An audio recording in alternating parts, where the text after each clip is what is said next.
I was protecting myself. I knew that something very dangerous and wrong was going to happen, and that my job was at risk. Former Attorney General Jody Wilson-Raybould and Jane Philpott are spending their first day in Parliament as independents.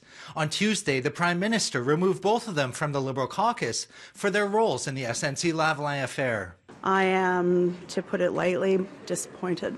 That disappointment stems from the Prime Minister's handling of the SNC-Lavalin affair. Wilson-Raybould accuses the Prime Minister and others of pressuring her to help SNC avoid prosecution on fraud and bribery charges.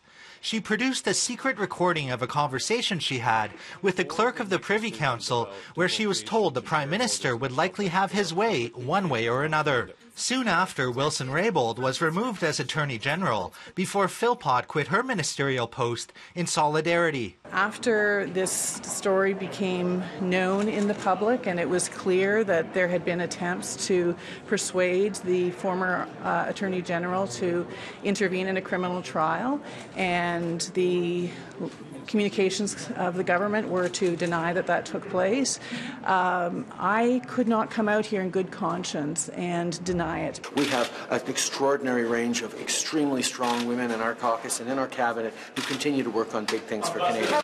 And it wasn't just Philpott and Wilson-Raybould crying foul. Parliament played host to hundreds of young women for an event called Daughters of the Vote.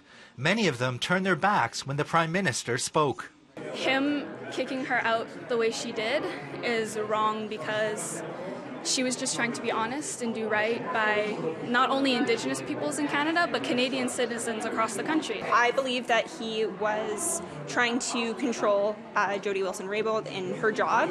Wilson-Raybould and Philpott say they're not sure what comes next for them, but they will continue to serve their constituents, and they refuse to apologize for their actions. If you stand up for what you believe is right and you hold strong to your principles, the truth and principles must always come first. And that's what I did, and that's what I'll continue to do. In Ottawa, Nigel Newlove, City News.